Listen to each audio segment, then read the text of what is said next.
pour cette conférence Voilà, au nom de l'œuvre d'Orient et de l'équipe diocésaine de l'œuvre d'Orient. Oui.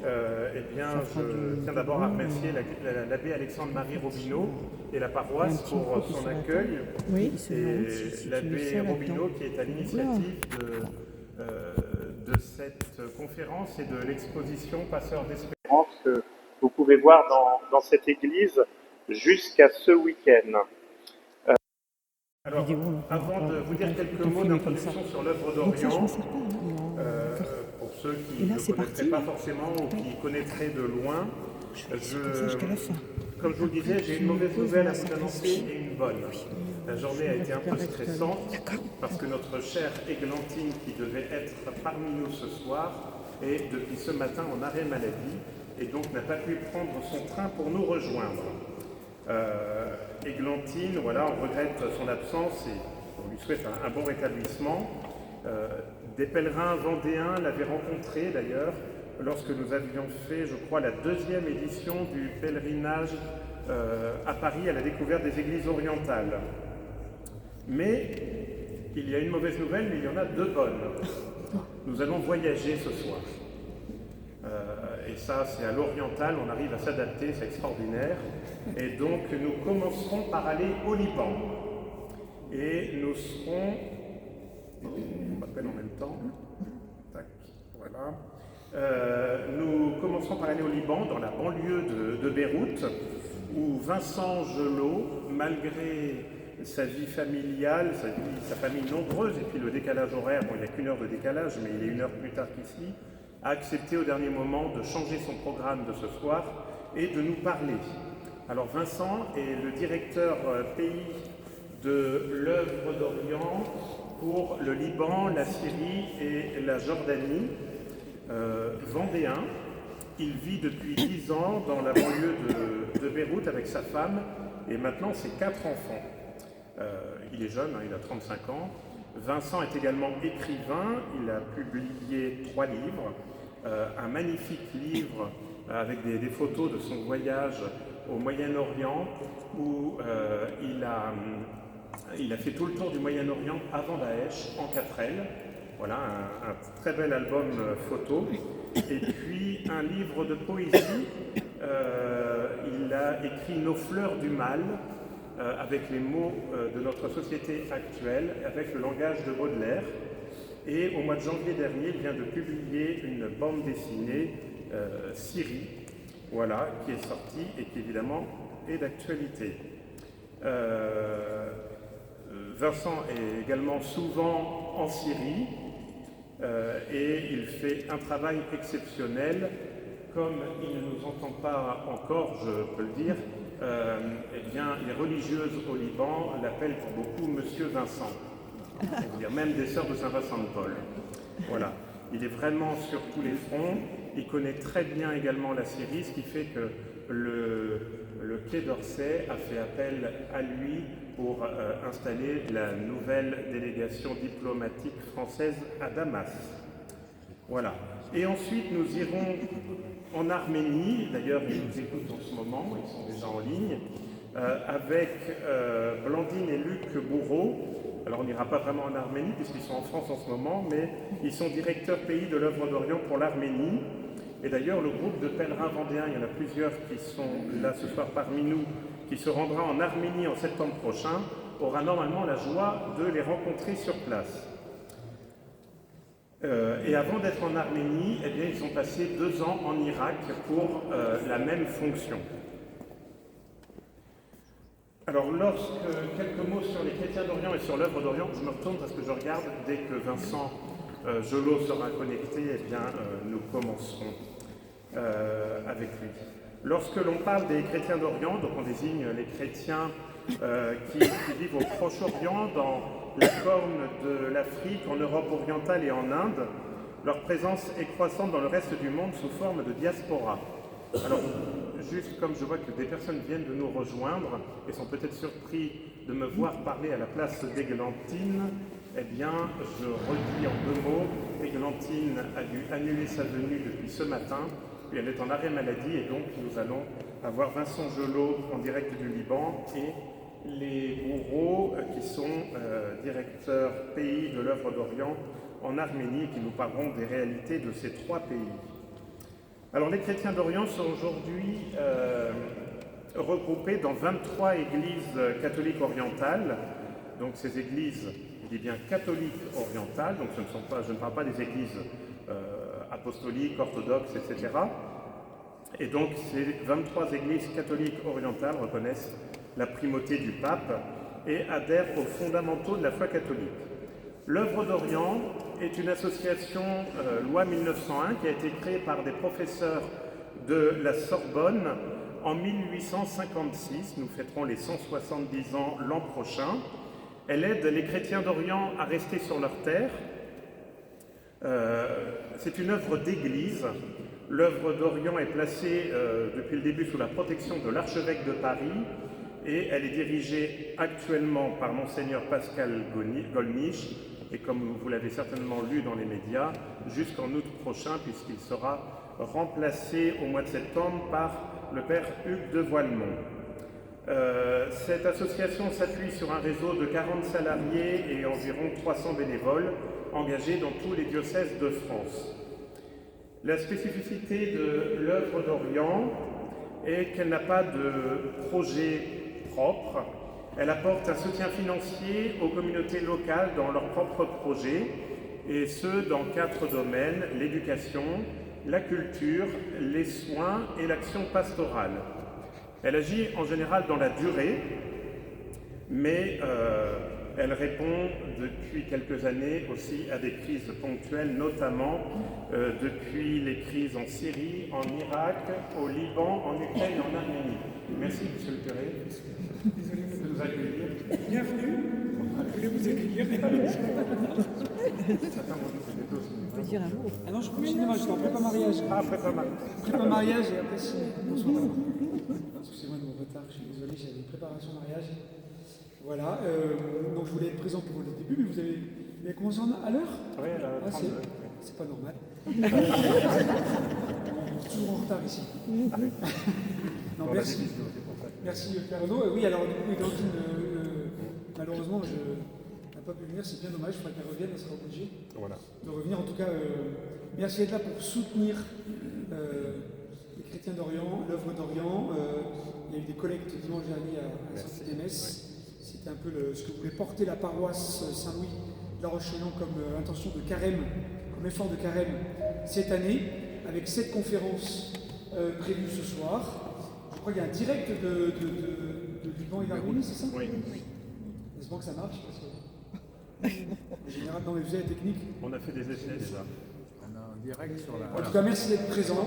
Bonne soirée. Et puis surtout, prions, faisons prier pour les chrétiens d'Orient.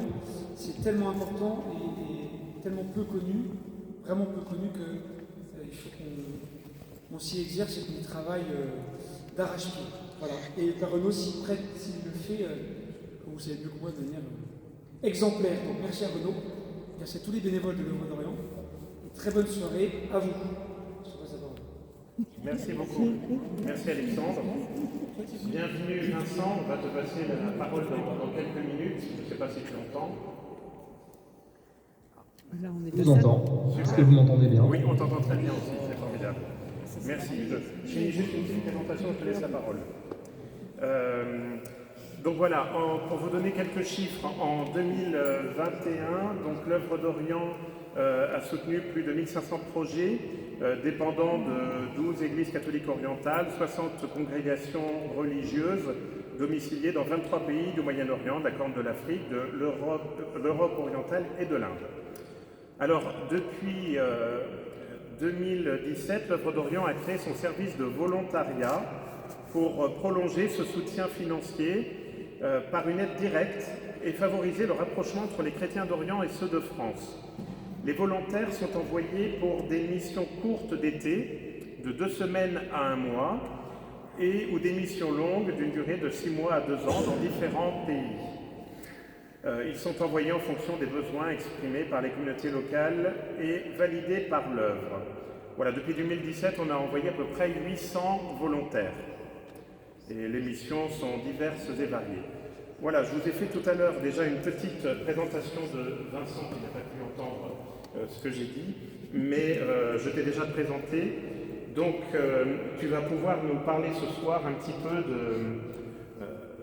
des chrétiens du Liban et de Syrie. Et je te laisse la parole. Merci beaucoup d'avoir pris du temps au dernier moment pour rejoindre ta Vendée d'origine. Bonsoir à toutes et à tous. Vincent Gello, je suis directeur pays pour l'œuvre d'Orient au Liban et en Syrie. Ça va faire bientôt 10 ans que je vis, que je travaille au Proche et Moyen-Orient. J'ai été de 2014 à 2016 basé à Erbil en Irak, notamment pour accompagner et soutenir les déplacés qui fuyaient la plaine de Ninive, Mossoul. Et à partir de 2016, je me suis installé au Liban avec mon épouse et nos 4 enfants. Et depuis le Liban, nous suivons le destin des communautés chrétiennes du Liban, de Syrie, de Jordanie. Ma mission ici, c'est d'abord de garder le lien physique, le lien d'amitié qui unit l'œuvre d'Orient, tous ceux qui nous soutiennent, nos donateurs, avec les communautés chrétiennes d'Orient dans leur mission. C'est pour nous l'essentiel, c'est ce lien historique concret ici sur place. Donc nous avons aussi un bureau, une équipe ici qui nous permet d'assurer cette présence. Et puis bien sûr, notre mission, c'est de voir quels sont les besoins de ces communautés et de suivre les projets sur place et leur réalisation. Je vais essayer de brosser un tableau notamment du Liban et de la Syrie, en commençant peut-être par le premier, par le Liban. Le Liban, c'est un pays tout à fait singulier dans le Proche-Orient à plusieurs titres. On résume souvent le Liban à sa mosaïque religieuse, qui est réelle. C'est un pays dans lequel il y a plus d'une dizaine de communautés religieuses différentes, de très nombreuses confessions chrétiennes.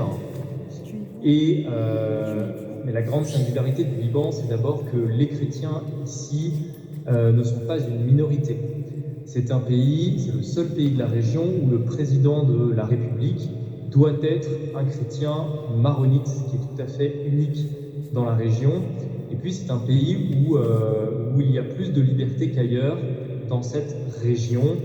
Liberté de presse, liberté religieuse aussi, ce qui est tout à fait rare dans cette partie du monde. La conversion est possible d'un côté comme de l'autre, je dirais.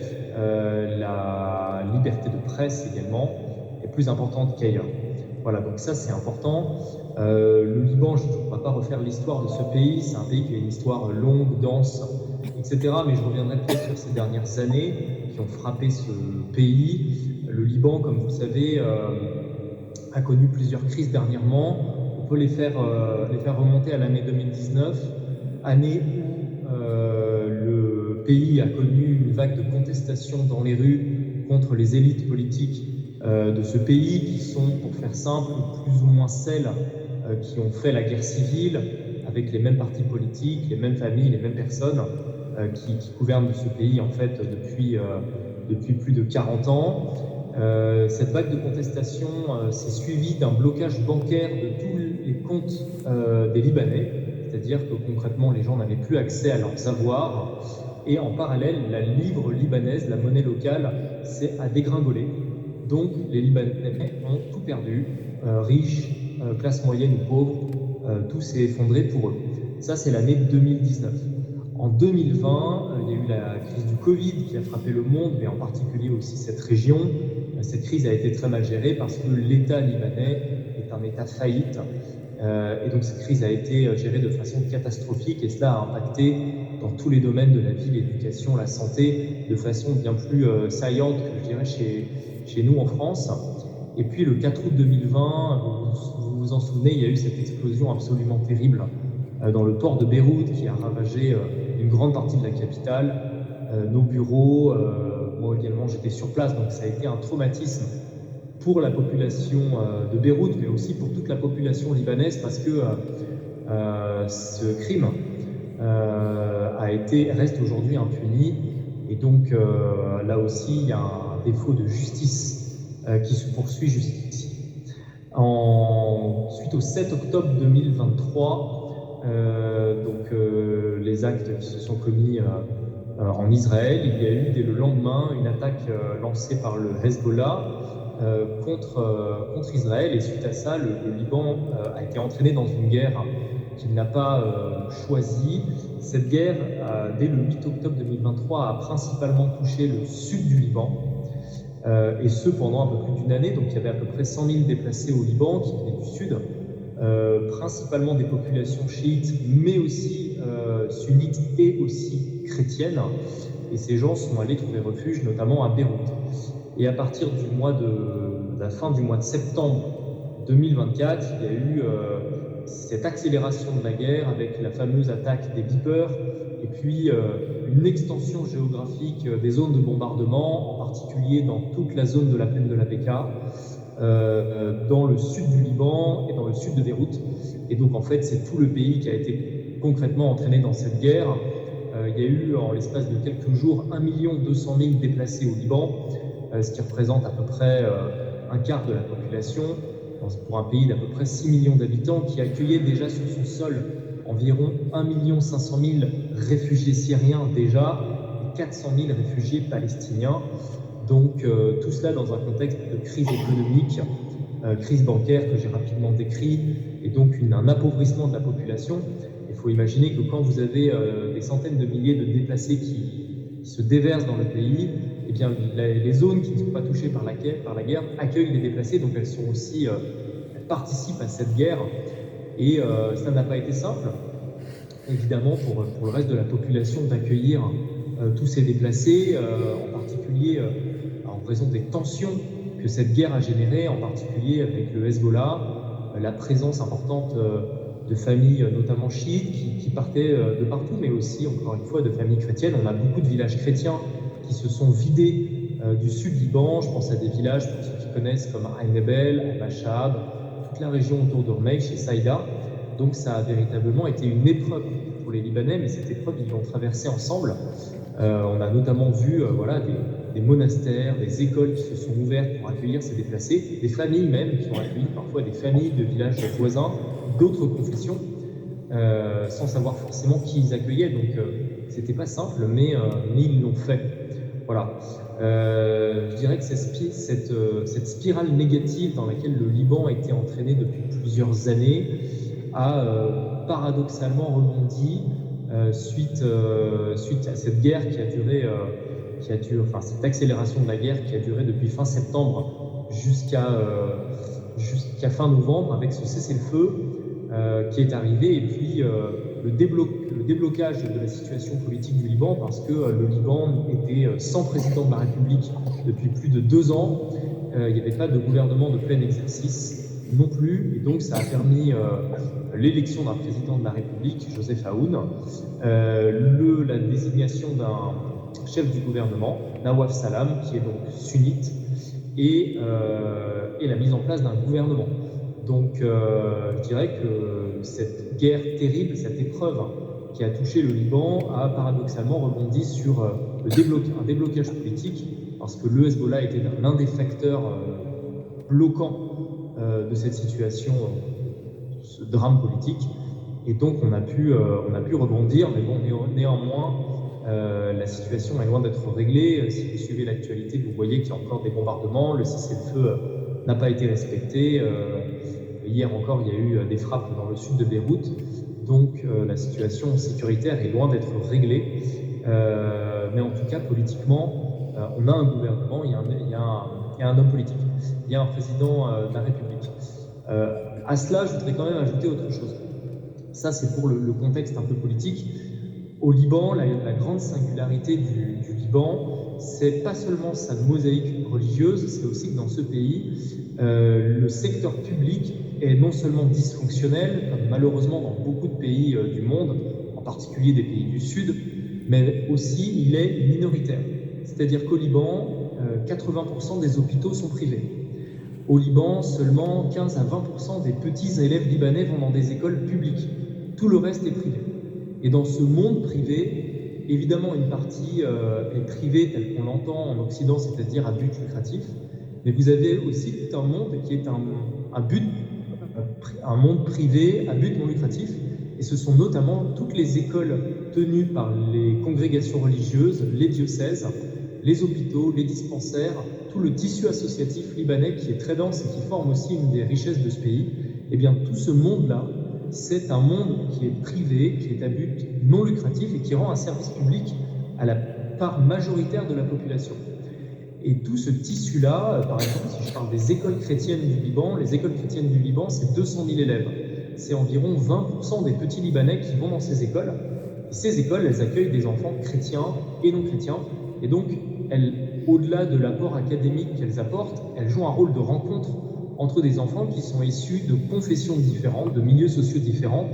Et ces écoles, elles sont réparties dans tout le pays. Vous les trouvez aussi bien à Beyrouth, dans les grandes villes comme Saïda, comme Tripoli, mais aussi dans les zones rurales, la plaine de la Beka, dans le Hakkar, au sud, au nord. Donc, tout ce tissu associatif-là, tout ce tissu d'écoles chrétiennes est en réalité la force des chrétiens au Liban.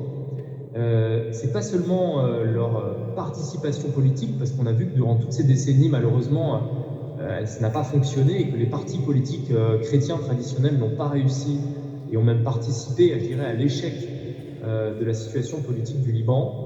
Mais c'est véritablement ce tissu social, ce tissu associatif, ce tissu éducatif qui est la force des chrétiens. Et ce réseau-là, ces dernières années, a connu de très grandes difficultés en raison de la crise que je viens de décrire, de l'effondrement du service public, des secteurs publics, et de deux choses. D'abord, l'État libanais, traditionnellement, subventionne à travers des contrats tout ce réseau-là. Or, l'État libanais, depuis le début de la crise, a cessé de subventionner les bénéficiaires, donc les personnes handicapées, les enfants, les élèves pauvres, les malades, etc. Donc, en fait, ce réseau s'est retrouvé sans le partenaire traditionnel qu'il avait avec l'État libanais. Et de l'autre côté, toutes les grandes organisations internationales, l'Union européenne, les Nations unies, l'Agence française de développement, tout ce monde-là, ne soutient pas ce monde-là, qui pourtant est majoritaire, qui pourtant soutient un nombre majoritaire de personnes bénéficiaires, entre guillemets, parce qu'il est privé. Et comme il est privé, il considère qu'il n'a pas besoin d'être aidé, ce qui crée un déséquilibre, parce que des millions d'euros aujourd'hui sont déversés au service public libanais qui, comme je viens de le dire, est minoritaire et dysfonctionnel, et aux réfugiés, grosso modo. Et donc, on a un monde qui est complètement abandonné, qui n'est plus aidé par l'État libanais, qui n'est pas aidé par les grandes organisations internationales, et qui aujourd'hui dépend quasiment exclusivement de la solidarité locale, mais qui s'est considérablement réduite en raison de la crise, qui dépend de l'aide de la diaspora, mais là aussi, cette aide s'est réduite durant toutes ces dernières années, et puis des organisations comme l'Œuvre d'Orient, qui sommes à leur chevet depuis des années, et qui perfusons ce secteur-là pour lui permettre de ne pas disparaître, parce que si ce secteur disparaît, alors c'est le Liban qui disparaît. Voilà. Et donc actuellement, nous menons un plaidoyer auprès notamment de l'État libanais pour qu'il retrouve son partenariat avec ce secteur-là, et aussi avec les organisations internationales pour qu'elles apportent aussi un soutien à tout ce réseau-là, afin de mettre fin à ce déséquilibre qui crée une injustice. Voilà. Donc on travaille aussi à l'Œuvre d'Orient sur ce plaidoyer qui est aussi pour nous très important. Voilà, ça c'est pour vous dresser un panorama rapide sur le Liban. C'est un peu dur en quelques minutes. Vous aurez l'occasion de poser quelques questions après et on y répondra. Je vais passer maintenant sur la Syrie, si vous le voulez bien. Les deux pays évidemment sont des vases communicants, vous pouvez l'imaginer, depuis longtemps, mais en particulier dans ces périodes de crise. La Syrie, c'est un pays qui est en guerre maintenant depuis 2011. Si on peut décrire la Syrie c'est un pays en ruine. C'est un pays que lorsqu'on traverse des métropoles entières réduites à néant.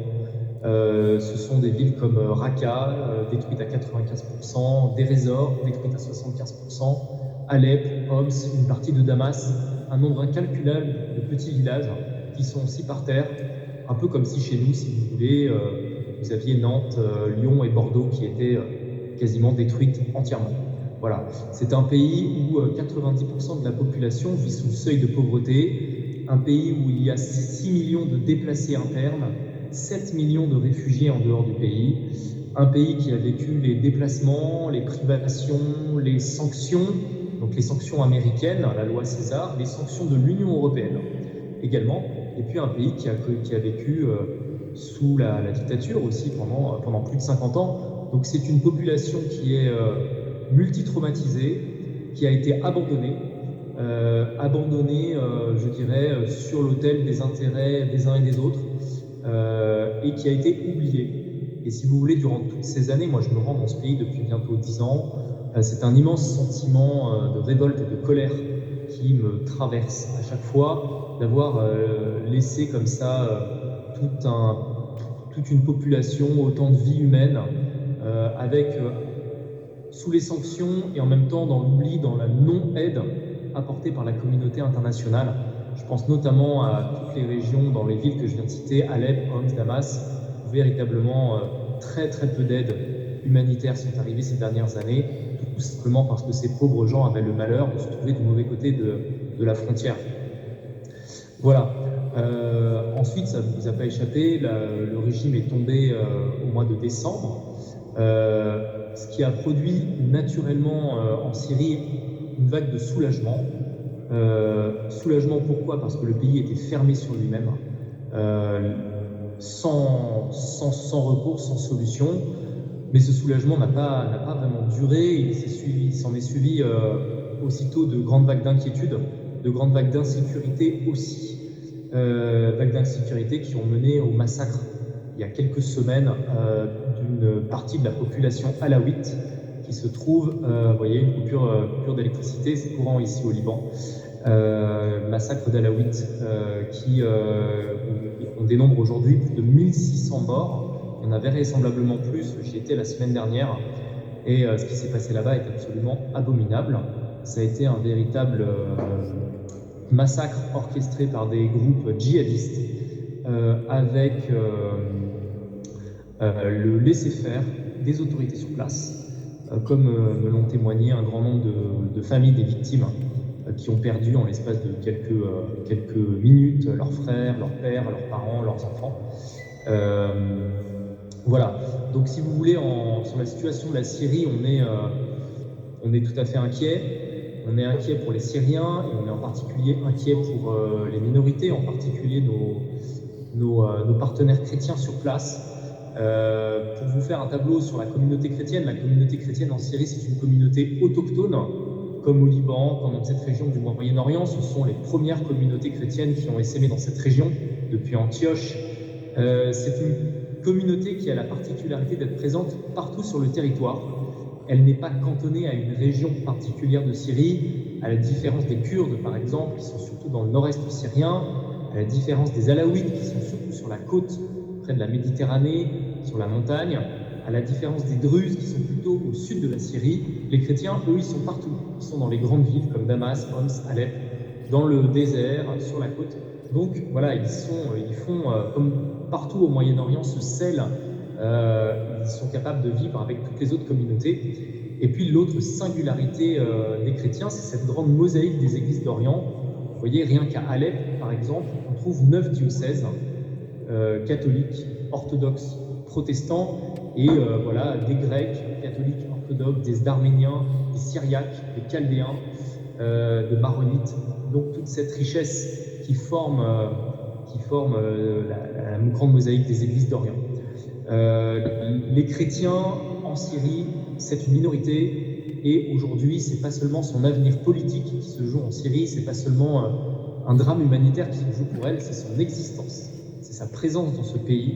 Il faut savoir qu'en l'espace de 14 ans, on a perdu environ 70% de la communauté chrétienne de Syrie, ce qui est une tragédie, ce qui est un drame pour cette communauté, un drame pour leurs voisins, mais aussi un drame pour nous, occidentaux, parce qu'une partie de notre culture, de notre histoire, vient finalement de cette région. La Syrie, c'est aussi la terre de Saint Paul, les premiers apôtres, et donc c'est tout à fait dramatique. Voilà, donc aujourd'hui, cette communauté chrétienne, le paradoxe, c'est qu'en dépit de cette perte, de cette émigration, de ces souffrances, de ces exactions aussi parfois commises par des groupes terroristes comme l'État islamique, cette communauté est tout à fait dynamique. C'est sa grande singularité, c'est ce qui est tout à fait impressionnant, c'est qu'on trouve en Syrie des gens incroyables qui, pendant la guerre, dans cette situation absolument terrible, cette situation d'abandon qu'ils ont vécue, ont fait preuve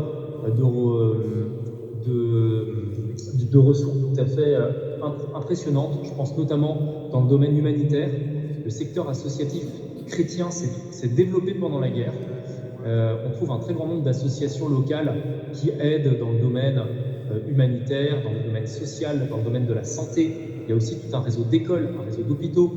Il y a tout un travail qui a été fait aussi dans le domaine des femmes, dans le domaine du dialogue interreligieux, donc dans le domaine de la réconciliation aussi. Et cela est tout à fait précieux aujourd'hui.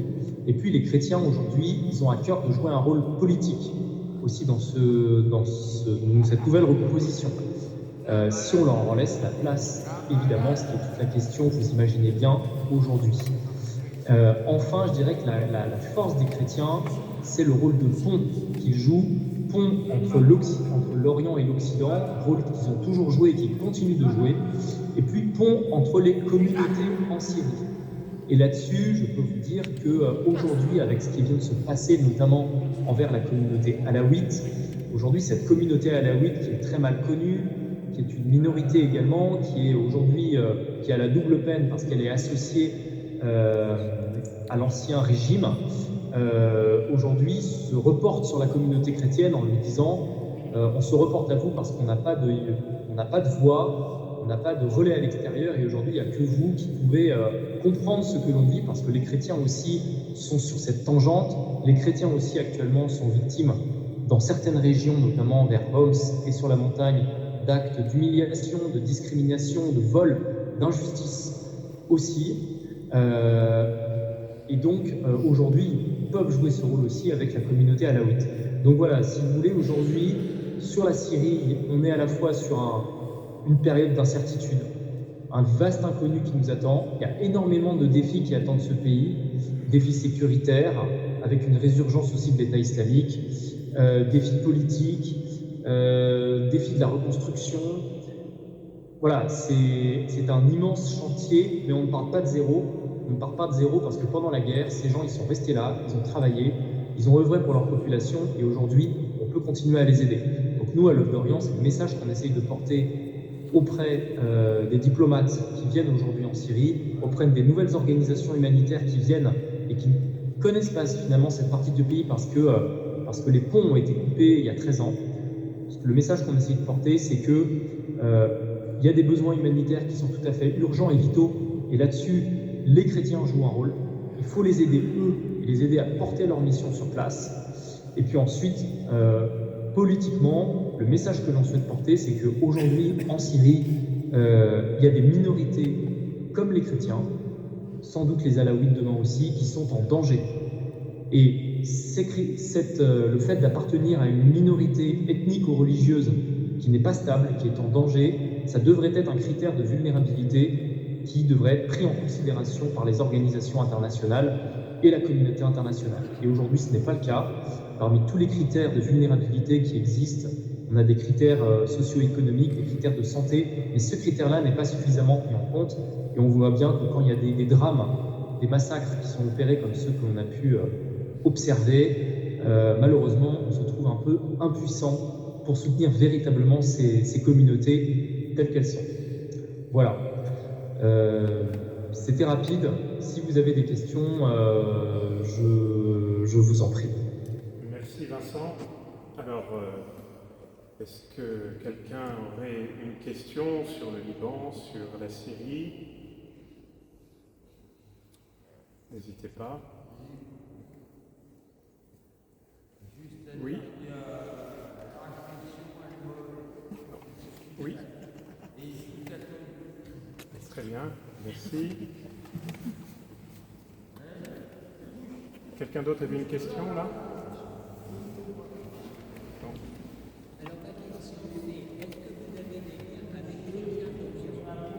Ah, alors Vincent, la question, ça ne concerne pas directement le Liban ou la Syrie, mais c'est savoir si on a des liens avec SOS Chrétien d'Orient. Je te laisse répondre.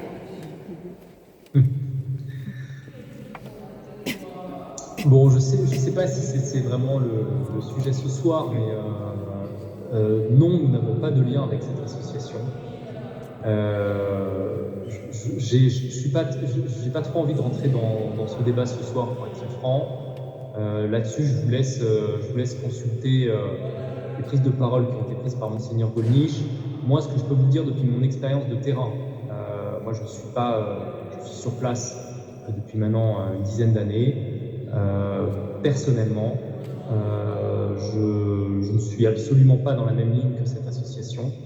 Je trouve que la manipulation de la détresse réelle des chrétiens au Moyen-Orient pour des objectifs ou des discours, je dirais, en France, est absolument abject, si vous voulez. Je pense que les orientaux, les chrétiens d'Orient ont suffisamment de problèmes. Ils ont suffisamment de difficultés pour qu'en plus on leur rajoute nos problèmes à nous. Et je trouve cette façon d'opérer tout à fait inacceptable. Cela n'enlève pas le fait que SOS Chrétien d'Orient a fait parvenir des volontaires, sans doute peut-être des gens de vos propres familles, mais je parle principalement là du discours qui est porté par cette association et de sa direction également. Voilà. C'est mon avis personnel, et par ailleurs, je trouve que l'action de cette association sur place est tout à fait médiocre. Et en gros, pour résumer, c'est beaucoup de bruit pour pas grand-chose.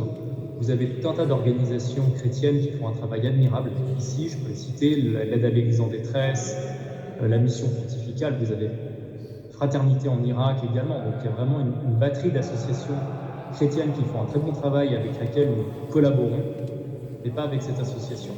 Voilà. Oui, une autre question. Moi, j'avais une question Oui. par rapport aux communautés religieuses, notamment en Syrie.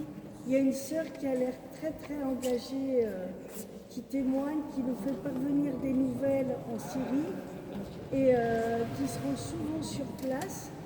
Je voulais savoir quelle va être la protection des communautés religieuses en Syrie et aussi pour les communautés chrétiennes. Qu'est-ce qui peut être mis en place pour les protéger et en même temps leur redire notre soutien spirituel et financier, puisque leur redire qu'on est proche d'eux et qu'on les a pas oubliés. Voilà. Il fallait apporter. J'ai mal entendu. Voilà. Donc, Il existe non, aussi- attendez, vous allez venez ici parce qu'en fait, il faut qu'il entende ici. Voilà. Vous avez une religieuse, monsieur, une communauté religieuse en Syrie. Deux sœurs qui font un travail merveilleux, qui nous donnent des nouvelles, de la Syrie. Je voulais savoir comment protéger ces communautés religieuses, ces chrétiens, qu'est-ce qu'on peut mettre en place, et en même temps leur dire, je voudrais que vous dites de notre part qu'on les soutient aussi bien, pas seulement financièrement, mais aussi dans la prière, et redire, c'est important pour nous que vous dites à nos frères et sœurs qu'on est proche d'eux. C'est pour ça qu'on est là aussi ce soir. C'est bien. Je vous remercie, madame, parce que c'est quelque chose, ce que vous venez de dire, moi, c'est quelque chose que je dis très régulièrement. Quand je rencontre les religieuses, nos partenaires sur place, les directeurs d'école, les prêtres, les associations, on leur dit, vous savez, les gens ne font... Nous, ce qu'on vous apporte, c'est par la générosité des donateurs. Mais on leur dit, ces gens ne font pas que donner, ils prient pour vous. Et on sait qu'en France, on prie très régulièrement dans les intentions de prière, on prie pour les chrétiens d'Orient, on prie pour les chrétiens de Syrie, et donc ça, on leur dit, et ça les touche énormément. Et je peux vous dire qu'eux aussi, ils prient pour vous. Voilà. Donc, c'est ce que je vous ai dit au début, c'est notre mission première à l'œuvre d'Orient, c'est d'abord de garder ce lien d'amitié et ce lien spirituel aussi qui existe. Donc ça, c'est tout à fait important et vital dans notre mission. Ensuite, pour ce que vous venez de dire sur la protection, alors ça, je ne vous cache pas que c'est une vaste question, la protection de ces communautés. Aujourd'hui, vous voyez, aussi dans une situation comme la Syrie, on se sent très impuissant par rapport à ce qui se passe, parce que concrètement, elles-mêmes ne sont pas en mesure de se défendre, et nous-mêmes, on n'est pas en mesure de les protéger. La seule façon qu'on peut, si vous voulez, de les protéger, c'est de, faire connaître leur présence, leur mission, le rôle qu'elles jouent, et ça c'est vraiment le travail aussi de l'Œuvre d'Orient, c'est pas seulement d'aider là-bas, mais c'est aussi de faire connaître auprès du grand public français ce que sont ces chrétiens d'Orient, et c'est tout le travail qu'a essayé de faire Monseigneur Goni ces dernières années, auprès de gens qui connaissent un peu les chrétiens d'Orient, qui sont familiers, mais aussi de gens qui ne les connaissent pas, voire qui parfois sont peut-être même hostiles. On essaye aussi de faire connaître le rôle tout à fait vital que jouent les chrétiens d'Orient pour le Moyen-Orient. Ça, c'est très important. Et puis, je pense qu'il y a ce travail de plaidoyer que nous menons aussi. Vous savez qu'on a aussi des bureaux à Bruxelles. Donc on fait un travail de lobby auprès du Parlement européen et de la Commission. Nous faisons un travail aussi de lobby auprès de l'État français, qui nous a permis ces dernières années de créer un fonds, notamment qui s'appelle le Fonds des écoles d'Orient, entre l'État français et l'Œuvre d'Orient pour soutenir les écoles chrétiennes francophones. Donc tout ça, c'est le fruit d'un travail de lobby pour mettre sur la table de nos responsables politiques le sujet des chrétiens d'Orient. Voilà. Et donc c'est aussi une façon de les protéger, en tout cas de faire en sorte qu'ils soient aidés, qu'ils soient considérés et qu'ils puissent être dans les radars, si vous voulez, de nos dirigeants. Voilà, c'est tout le travail qui a été fait au niveau de la communication aussi. On essaye d'intervenir dans les médias pour alerter sur ce qui se passe. Voilà, on joue aujourd'hui un rôle d'alerte beaucoup plus important que par le passé. Et ça, c'est tout à fait important et central. Et vous l'avez vu ces derniers temps, quand il y a eu des drames qui ont pu se dérouler, que ce soit au Liban, en Arménie, on va en parler, ou ailleurs, on essaye de faire entendre cette voix pour justement faire savoir le sort qui est celui des chrétiens d'Orient. Merci beaucoup. Une autre question, est-ce que vous pouvez vous approcher comme ça il entendra directement? Merci beaucoup.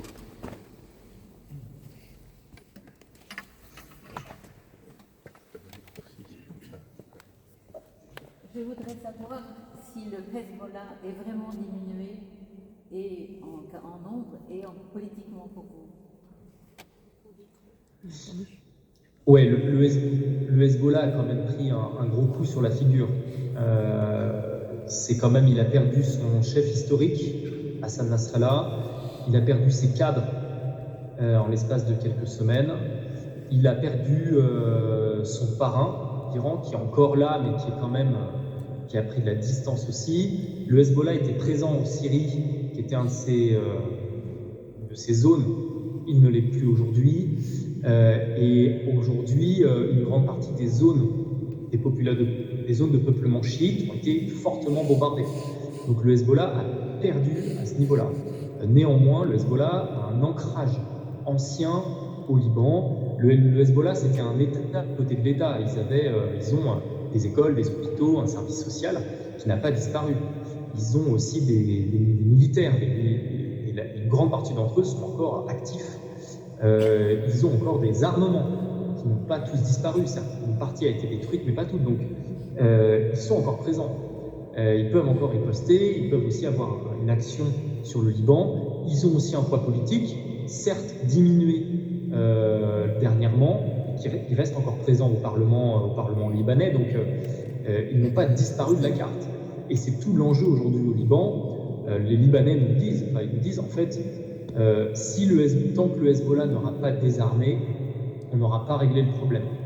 Et s'ils n'ont pas désarmé, le problème perdurera et renaîtra peut-être dans 10 ans, 20 ans, 30 ans.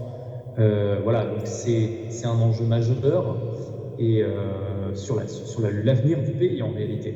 Mais désarmer un groupe de ce type n'est évidemment pas aisé, sachant qu'au Liban, comme vous le savez, les autres ministres ne sont pas armés et l'armée libanaise est elle-même relativement faible.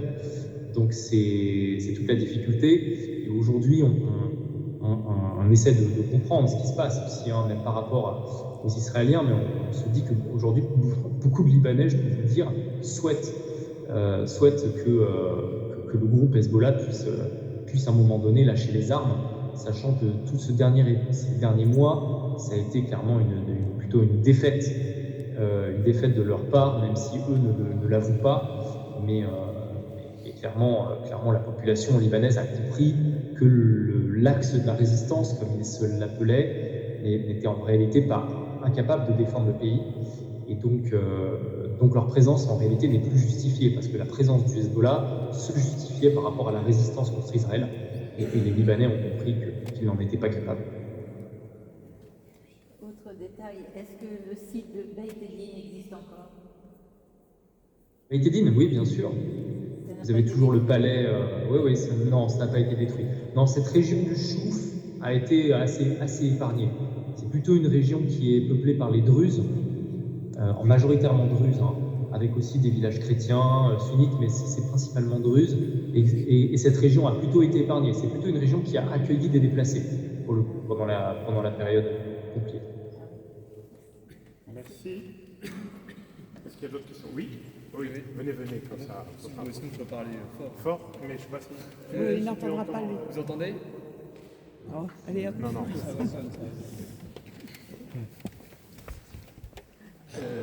Moi j'avais une question tout d'abord, merci pour votre présence et la clarté de vos propos. Une question sur les sanctions économiques, parce que vous avez parlé de ça sur la Syrie, et je ne sais pas si je pense que vous en savez plus, j'aimerais juste vous détailler un peu comment ça se dispose. Et surtout une autre question sur l'espoir. Est-ce que vous voyez, vous, au sein de la population, vraiment, par exemple au Liban, surtout parce que vous êtes là-bas, concrètement, est-ce que vous voyez, parce qu'il y a un tissu associatif, ça bouge, mais est-ce que eux, les gens, ont toujours espoir dans l'avenir de leur pays et de leur population? Alors, sur les sanctions contre la Syrie durant toute la guerre étaient excessivement punitives, en particulier les sanctions américaines, qui finalement empêchaient tout acte commercial, quel qu'il soit, avec la Syrie. Les sanctions visaient aussi des membres du régime, etc. Les sanctions de l'Union européenne aussi. Mais le problème, c'est que, comme parfois, ces sanctions ont été surinterprétées, c'est-à-dire que les sanctions, en théorie, ne touchaient pas le domaine humanitaire, ou certains domaines, sauf qu'en fait, plus personne n'avait de lien avec la Syrie. Donc, évidemment, ça a impacté. Ces sanctions qui visaient en réalité le régime ont impacté sur la vie des Syriens. Concrètement, en Syrie, pendant toutes ces années, vous aviez des pénuries de mazout, de gaz, de pain, et tout cela était indirectement aussi causé par les sanctions. Pas seulement par les sanctions, parce que c'était aussi lié à la corruption du régime, à tout le trafic qui était fait derrière par tous les gangs qui, en fait, localement, ont pillé en fait la population syrienne, ont fait preuve d'une véritable prédation contre ces pauvres gens et qui, en fait, n'avaient plus rien au final. Donc ça a été les deux. Aujourd'hui, les sanctions américaines n'ont pas été levées. Ce qui continue d'empêcher en fait toute action significative de reconstruction. Et dernièrement, le Qatar a voulu payer notamment les salaires des fonctionnaires syriens, parce que l'une des erreurs qu'a commises notamment les nouvelles autorités en place à Damas, c'est de licencier l'intégralité des fonctionnaires de l'ancien régime, ce qui a mis un nombre immense de personnes au chômage, qui aujourd'hui ne sont plus payées, vivent dans une misère qui était déjà importante, mais alors là c'est la catastrophe. Et le Qatar était prêt à payer les salaires, sauf qu'avec ce qu'on a le César, la loi César, c'est pas possible.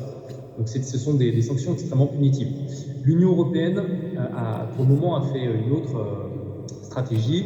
Eux ont fait le choix de lever une grande partie des sanctions sur la Syrie, mais ces sanctions sont réversibles. C'est-à-dire que si elles considèrent que les nouvelles autorités ne font pas preuve de suffisamment...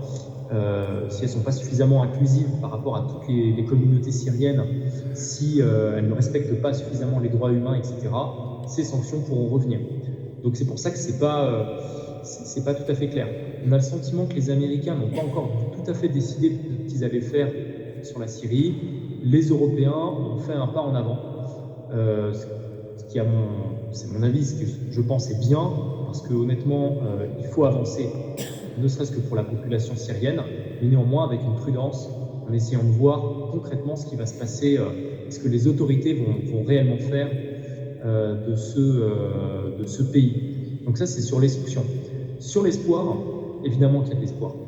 Il y a de l'espoir, et même en Syrie, il y a de l'espoir. Enfin, si vous voulez, on est là, on touche au cœur de ce qui fait l'espérance, quoi.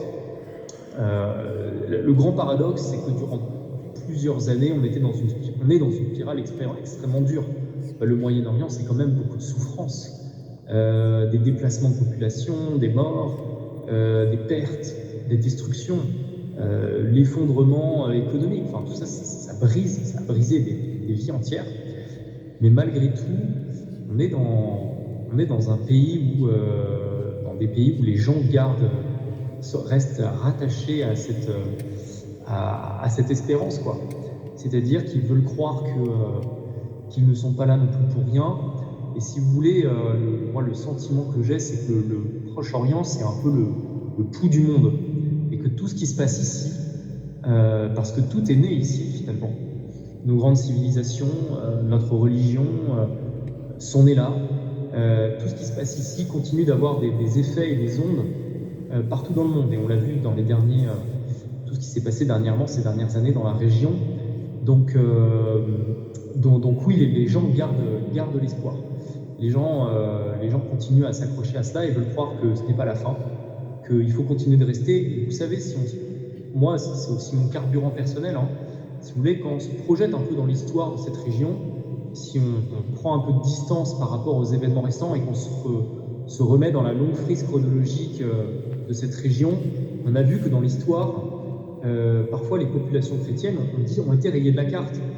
Je pense notamment à la période des Mongols, par exemple, la période de Tamerlan, qui a déferlé en Asie mineure. Les chrétiens ont disparu, puis ils sont revenus. Il y a eu des périodes comme ça où il y a eu des déplacements de population, des allers-retours. Et donc voilà, il est tout à fait, il n'est pas impossible qu'on soit dans une période en effet très difficile, une période d'émigration, mais qu'un jour, peut-être dans quelques décennies, peut-être même que les gens reviendront. Parce que c'est dans cette région que tout est né, c'est le berceau de notre foi, c'est le berceau de notre civilisation, et je pense qu'elle restera un lieu d'ancrage pour ces communautés.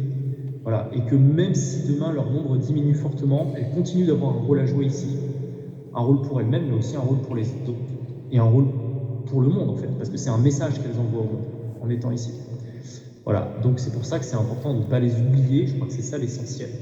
C'est ça, c'est de ne pas oublier qu'elles sont là-bas, de continuer de prier pour elles, et puis de continuer à les soutenir, parce qu'elles en ont besoin, et parce qu'elles jouent un rôle tout à fait vital pour cette région, mais aussi d'une certaine façon pour nous aussi. Voilà, et puis ces communautés, elles sont en communion de prière avec vous, ça je peux vous le garantir, et elles se sentent aussi proches de vous. Voilà. Merci Vincent. Est-ce qu'il y a une dernière question? Qu'est-ce qui est fait? Ah oui, on va faire une enquête là. Qu'est-ce qui est fait actuellement, concrètement, pour la Syrie? Qu'est-ce que vous arrivez à faire? Vous arrivez à y aller? Vous pouvez soutenir? Vous pouvez apporter? Qu'est-ce qui aide actuellement? Qui aide en Syrie? Toutes ces populations, que ce soit les chrétiens, les alaouites. Et vous, comment faites-vous? Écoutez, moi j'habite au Liban, mais je m'y rends très régulièrement. Là, en ce moment, j'y suis quasiment presque toutes les semaines. Vous voyez, donc je m'y rends physiquement. La semaine dernière, j'étais par exemple dans les régions qui ont été touchées par les massacres. Donc j'ai pu rencontrer là-bas ceux qu'on connaît, que je connais depuis plusieurs années. J'ai été dans la région de Tartous, de Latakia notamment. Et concrètement, on les aide à survivre d'abord, parce qu'aujourd'hui, ce qui se passe, c'est leur survie, donc c'est de l'aide humanitaire. En Syrie, concrètement, les gens vivent entre 15 et 20 dollars par mois. Ils n'ont pas d'électricité, ils n'ont pas de quoi se soigner, ils n'ont pas de quoi éduquer leurs enfants. C'est ça la réalité là-bas. Ce sont des conditions de vie quotidienne absolument abominables. Donc si vous voulez, d'abord, on essaie de les aider là-dessus sur des choses tout à fait basiques, qui sont de l'ordre de la dignité humaine, simplement. Ensuite, on essaie de les aider dans leur mission. Et en Syrie, vous avez des écoles, vous avez des hôpitaux, vous avez ces associations, et en fait, elles n'ont pas de moyens. Vous voyez, on aide par exemple des micro-projets pour aider les chrétiens à redémarrer une activité économique, pour aider les agriculteurs. Donc on leur donne des moyens pour acheter des machines, pour remettre de l'engrais, pour acheter du matériel qui a été détruit ou pillé pendant la guerre, pour remettre en place des petites entreprises, etc. Donc ça, c'est des choses qu'on fait.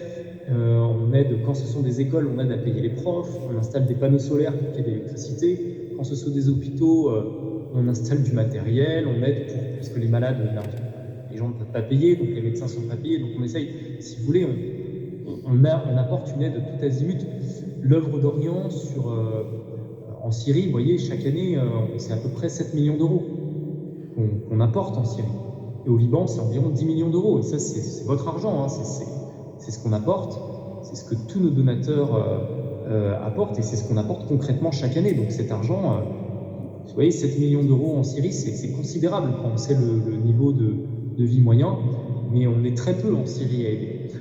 C'est ça le grand drame, et c'était ça, moi, tout mon sentiment de révolte ces dernières années, c'était de voir une population vivant au milieu des ruines, avec si peu de ressources et si peu d'aide internationale.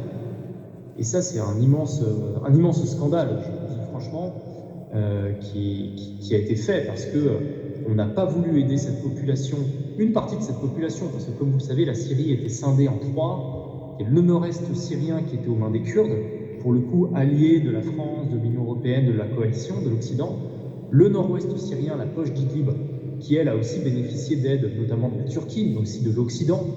Et tout le reste du pays, qui représentait environ 70% du territoire, et la majorité de la population, elle, recevait les miettes, parce qu'elle avait le malheur d'être sous le chapeau du régime.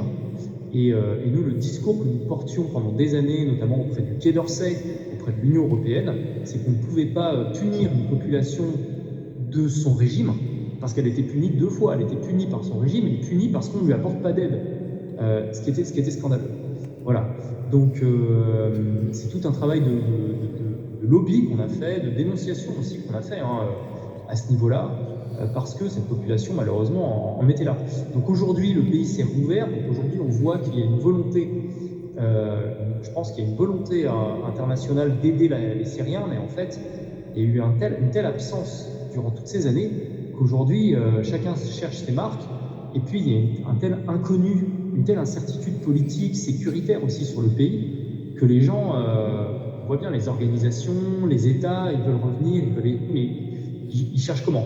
Donc nous, ce qu'on essaie de mettre en avant, c'est en disant, c'est que sur place, il y a des communautés chrétiennes, elles ont travaillé pendant la guerre, elles ont mis en place des structures associatives, il y a des écoles, il y a des hôpitaux qui ont besoin d'aide, qui travaillent, et il faut les aider. Et c'est urgent. Voilà, donc j'espère avoir répondu à votre question. Nous, on les soutient de cette façon-là, de façon tout à fait concrète. On les accompagne, on les suit, on a une petite équipe qui les suit aussi sur place, donc on est vraiment à leur côté, je dirais, au quotidien, quoi. Et quand il se passe quelque chose, Neuf d'Orient, notre force, c'est notre réseau. C'est que notre réseau, c'est celui des églises, des communautés chrétiennes, et ce réseau, il est partout dans le pays. Il est dans les villages, il est sur la côte, il est dans le désert, il est dans le nord-est, il est dans les villes. Donc vous voyez, quand il y a eu les massacres, eh bien, on était tout de suite informés. On savait tout de suite ce qui se passait, je dirais, à l'instant T, etc.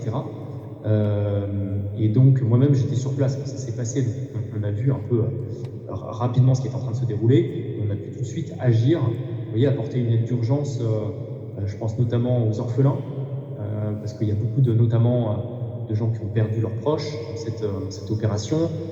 Apporter une aide aussi, apporter un signal positif. Je crois que ce qui est important, vous savez, quand il y a des drames qui se passent comme ça, moi j'ai pu l'expérimenter personnellement, que ce soit quand les chrétiens ont été déplacés de la plaine de Ninive et de Mossoul en 2014, que ce soit après l'explosion du port de Beyrouth le 4 août 2020, que ce soit après le tremblement de terre qui a eu lieu au nord de la Syrie en février 2023, que ce soit là par exemple, c'est d'être présent à ce moment-là. C'est de venir, c'est d'envoyer un signal positif en disant vous n'êtes pas seul, on va dire ce qui se passe, on va vous aider, vous n'allez pas être seul. Et ça, c'est important pour les gens. Dans ces moments-là, quand vous êtes dans une situation extrêmement critique, de sentir que, bah voilà, il y a quand même, vous pouvez compter sur des gens, ça compte pour eux. Merci beaucoup, Vincent. Je crois qu'on peut vraiment te remercier chaleureusement pour ton intervention.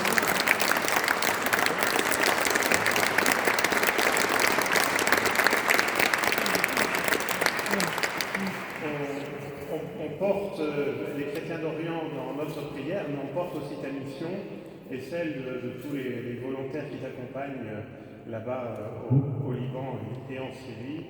On est fiers d'avoir un Vendéen sur place, évidemment. Voilà, et on s'attend bientôt en Vendée.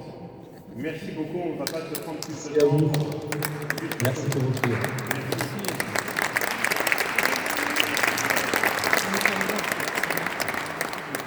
Alors maintenant, on va retrouver Blandine et Luc. Alors, je vais vous mettre en... Attendez, il faut juste que je retrouve pour vous mettre en... Je ne sais plus comment ça marche. Non, les petits bonhommes, à gauche. À gauche, Et là. là. Et là. Oui. Tu cliques sur l'image. Bonjour, vous nous entendez? Oui, on s'entend, mais voilà, c'est bon. Voilà. Alors, c'est bon, c'est parfait. Blandine et Luc donc sont directeurs pays de l'Arménie depuis 1 an et demi, c'est ça? C'est ça. Après avoir été pendant 2 ans en Irak. Alors, je vous signale simplement, Blandine et Luc, que parmi les personnes qui vous écoutent ici à La Roche-sur-Yon, il y a notamment un jeune Vendéen qui a été 2 ans volontaire en Arménie, qui est par là, Simon, voilà, et puis avec l'œuvre d'Orient. Et puis il y a un certain nombre de personnes que vous recroiserez certainement en septembre prochain quand on viendra avec le pèlerinage diocésain. Alors on vous laisse nous présenter un petit peu l'Arménie et ce que vous faites et on répondra à quelques questions. Très bien. Bon, merci. Nous sommes très contents de pouvoir vous parler. Alors, nous parlons de France, puisque nous venons d'arriver, les vacances scolaires approchent et on est sollicité pour garder les petits-enfants. Voilà. Alors, l'Arménie, c'est un pays qui n'est pas du Moyen-Orient, qui donc est complètement différent du discours de Vincent, puisque, comme vous savez, l'Arménie fait partie du Caucase. Et c'est un pays qui était peu connu de l'œuvre d'Orient, puisque l'œuvre d'Orient, comme l'a dit Vincent, a un énorme réseau autour des églises orientales dans tous les pays du Moyen-Orient, et n'avait pas de réseau en Arménie, et pour cause, puisqu'en fait c'est une église, l'église majoritaire est une église apostolique, ce n'est pas une église latine. Donc en fait, il n'y avait pas de réseau avec les congrégations, il n'y avait pas de congrégation latine déjà, il y a juste un prêtre, c'est tout. Mais c'est un pays chrétien. Ça a toujours été un pays chrétien depuis la création en 301. Le pays s'est déclaré chrétien. Mais en revanche, l'œuvre d'Orient a toujours eu quand même une oreille auprès de l'Arménie depuis la naissance de l'œuvre, et notamment s'est beaucoup occupé des Arméniens au moment du génocide de 1915. Et ensuite, au cours des années, a aidé un petit peu ponctuellement. Mais malheureusement, les crises étaient telles que Monseigneur Gollnisch a pensé que c'était quand même important que l'œuvre d'Orient soit présente dans le pays. Et c'est pourquoi il nous a envoyé l'année dernière, 2023, à la suite des invasions de 2020 et 2023 par l'Azerbaïdjan, de créer un bureau sur place pour pouvoir mieux connaître le pays et développer les contacts. Alors, développer les contacts, comme je vous le disais, il n'y avait pas de congrégation latine, donc il y a quand même une minorité de catholiques arméniens, je crois qu'ils sont à peu près 3% sur la totalité de la population, et donc il y a une congrégation catholique arménienne dans le nord du pays tenue par des sœurs. Donc là, on les aide. Et puis, il y a aussi les Sœurs missionnaires de la Charité. Mère Teresa a souhaité créer 2 foyers après le tremblement de terre de 1988 pour s'occuper aussi des orphelins, parce qu'il y a eu beaucoup d'orphelins et d'orphelins handicapés. Donc, ces communautés des Sœurs de Mère Teresa sont encore là. Une à Erevan avec des petits et une dans le centre du pays avec les plus grands. Donc voilà, vous voyez, donc c'est un contexte complètement différent de ce qu'a décrit Vincent. Il n'y a pas de congrégation, on peut. Et mais le pays est chrétien, la population est chrétienne, et donc il est tout à fait important de pouvoir aider ces pauvres gens qui, eux aussi, ont subi énormément de traumatismes. Donc on parle toujours du génocide de 1915, mais il faut savoir qu'il y avait déjà eu des conflits en fin 19e siècle. Il y a des conflits sporadiques régulièrement. Depuis l'indépendance, il y a toujours eu aussi quelques conflits, et même avant l'indépendance, au temps de l'Empire soviétique, entre l'Azerbaïdjan et l'Arménie. puis, comme vous le savez, tout s'est envenimé dès 2020, à partir de la première invasion de l'Azerbaïdjan dans le Haut-Karabakh. Donc depuis 2020, l'œuvre d'Orient est beaucoup plus active. Et pour aider ces gens, comment faire, puisqu'on n'avait pas de réseau. Donc il y a eu quelques contacts auprès d'associations laïques. On travaille beaucoup avec les associations laïques, donc c'est une façon de travailler complètement différente. La plupart d'associations ont été créées par des Arméniens du territoire qui voulaient aider leurs proches et qui voulaient aider leurs voisins, leurs collègues, etc. Donc nous aidons ces associations et depuis notre présence, nous essayons de rencontrer le maximum de gens qu'on puisse, pour pouvoir aider notamment les réfugiés du Haut-Karabakh, une partie qui a fui en 2020, et puis malheureusement les 120 000 personnes en 2023 qui ont dû fuir en catastrophe la région. Et donc ces 120 000 personnes, aujourd'hui il en reste 100 000, puisqu'il y a une partie qui est partie rapidement en Russie. Le fait de son contexte historique, il y avait beaucoup d'Arméniens qui travaillaient en Russie du temps de l'Empire soviétique, et il y a donc des familles qui sont restées là-bas. Donc il y a 20 000 personnes à peu près qui sont parties rejoindre leur famille. Et les 100 000 personnes, il faut donc ils se sont retrouvés les mains, sans rien, avec 2 valises, et parfois une voiture, et c'est tout. Donc, aux côtés de nombreuses associations, bien sûr, et des grosses associations, que ce soit les Nations Unies ou les associations de l'Union européenne, nous avons aidé donc, ces réfugiés en aide d'urgence humanitaire. Et puis, nous continuons maintenant d'être à leur côté pour les aider à s'intégrer au mieux dans le pays, à pouvoir habiter, avoir retrouvé une dignité humaine. Et comme le disait Vincent, avec ces associations, que nous essayons maintenant certaines nous connaissons de mieux en mieux, nous avons tissé des liens d'amitié. Et ces associations, on a creusé des liens d'amitié avec des associations qui ont des valeurs chrétiennes, qui ont les mêmes valeurs que nous à l'œuvre d'Orient. On fait attention quand même à travailler avec des gens avec qui on peut bien s'entendre et bien travailler.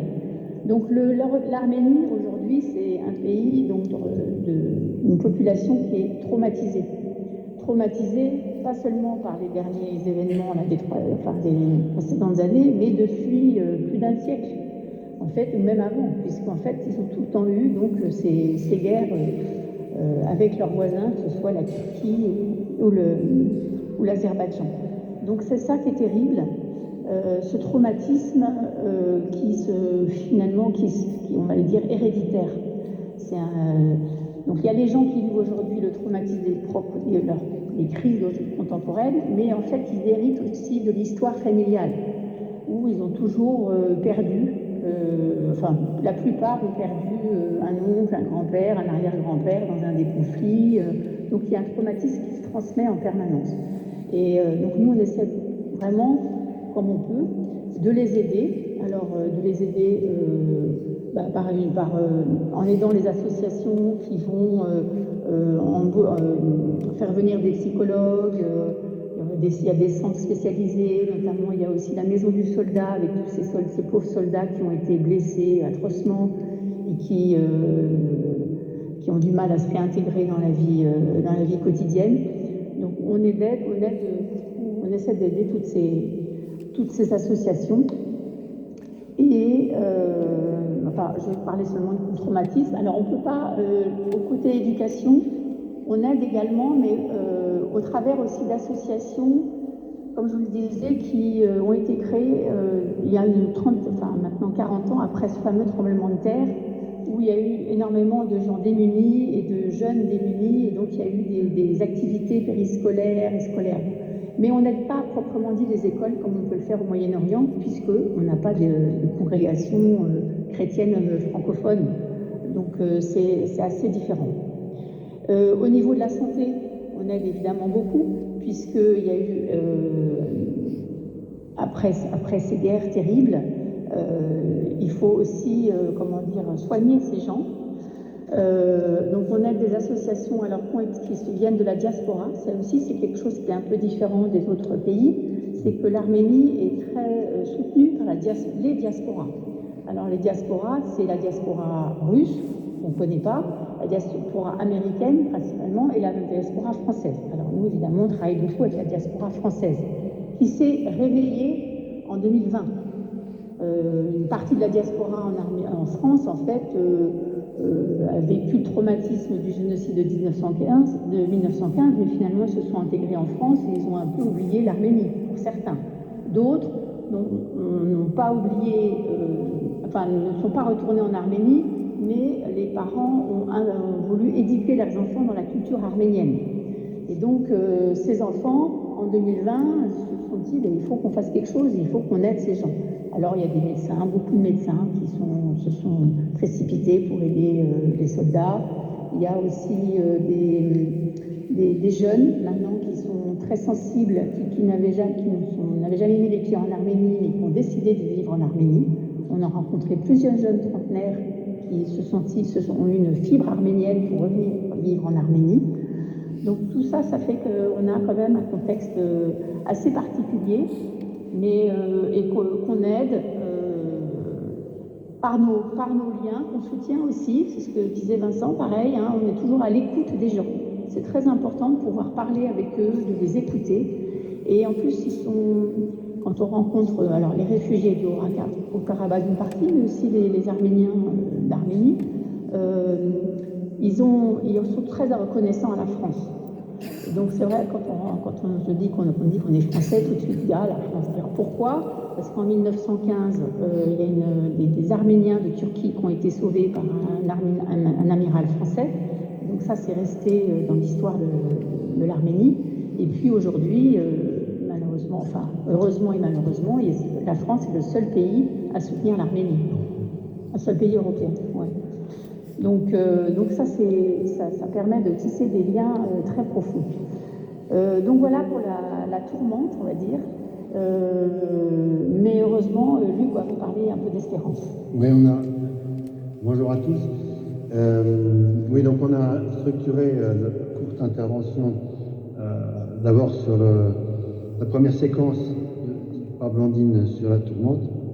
Et moi, je vais m'efforcer d'élaborer avec vous les différentes raisons qui peuvent nous permettre d'espérer une vie plus facile pour le pays dans son ensemble et pour les gens qui y habitent. Alors j'ai passé quelques rubriques que je vais détailler avec vous et ça va permettre de structurer un peu la description du pays. Je vais dans un ordre croissant de réassurance. La situation internationale, elle n'est pas très rassurante, comme vous le savez tous.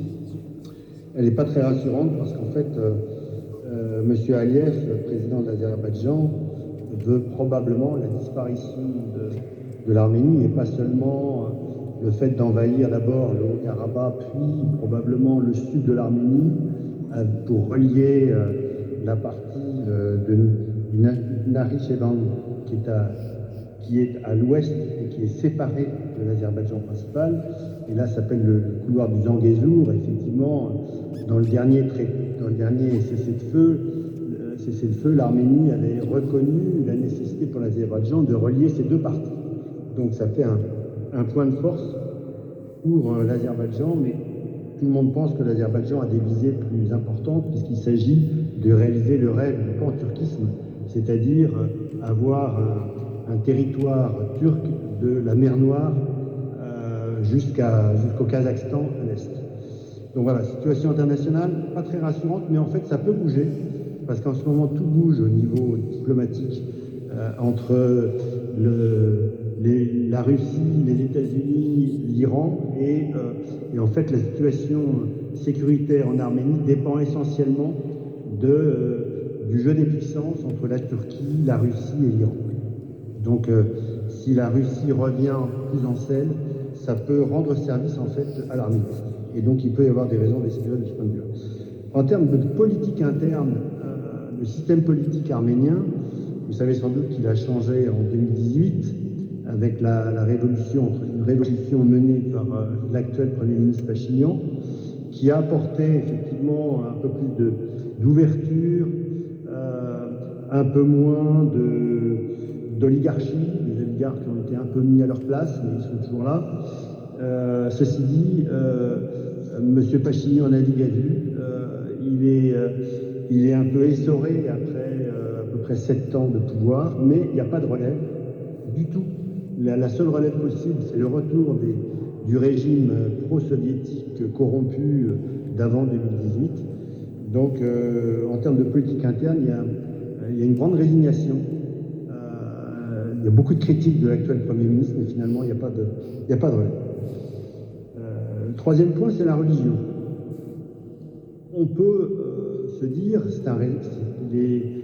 la population est entièrement chrétienne, donc c'est un ciment qui va soutenir la résilience de la société. Oui et non. C'est vrai que la pratique religieuse, elle est basée sur beaucoup de rites, de signes, mais ceci étant, il y a une activité spirituelle et de charité qui est assez faible. Donc on a été un peu surpris de voir effectivement que tout le monde se dit chrétien. Ça contribue à une identité chrétienne du pays. Donc la chrétienté et la nation sont très fortement associées. L'Église apostolique est très nationaliste. Donc effectivement, il y a une imbrication de la nation et de la chrétienté.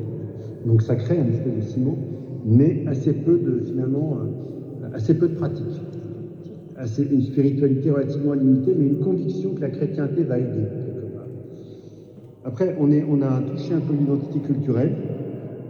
En fait, le capital, je dirais, du pays arménien, c'est ni les ressources naturelles, ni l'accès à la mer, une agriculture limitée à une plaine, la plaine de l'Ararat, voisine d'Erevan, mais sinon tout le reste, je dirais, 70% de montagne.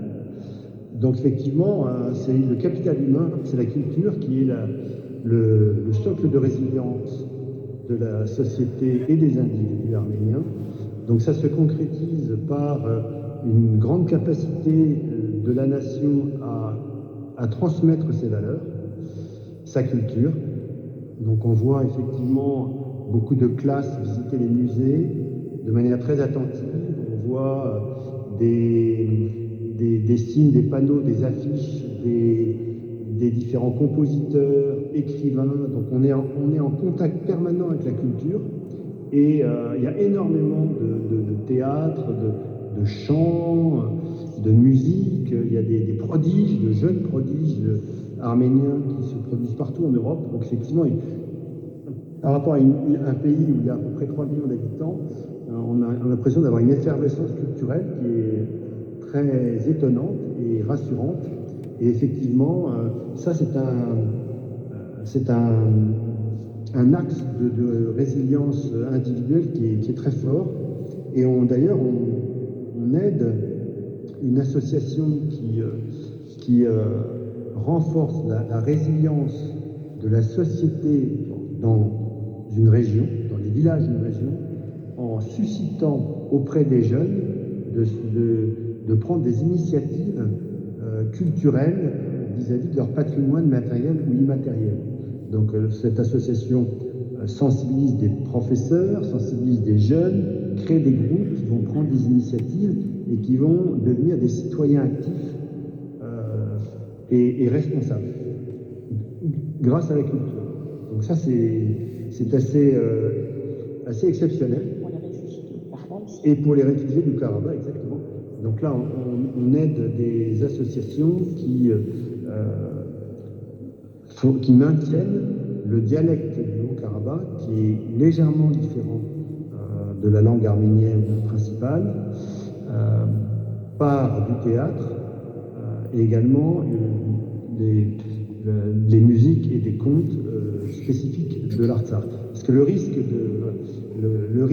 vis-à-vis de l'Artsakh, c'est effectivement que non seulement le patrimoine matériel, donc les églises, sont pour une bonne part en cours de destruction ou de réallocation à d'autres fins par le pouvoir azerbaïdjanais, comme ce qui s'est passé dans la partie ouest de l'Azerbaïdjan, où quasiment toute trace de patrimoine arménien a disparu, y compris des cimetières, y compris les pierres, les rajkas, les croix de pierre, littéralement, qui sont une spécificité arménienne.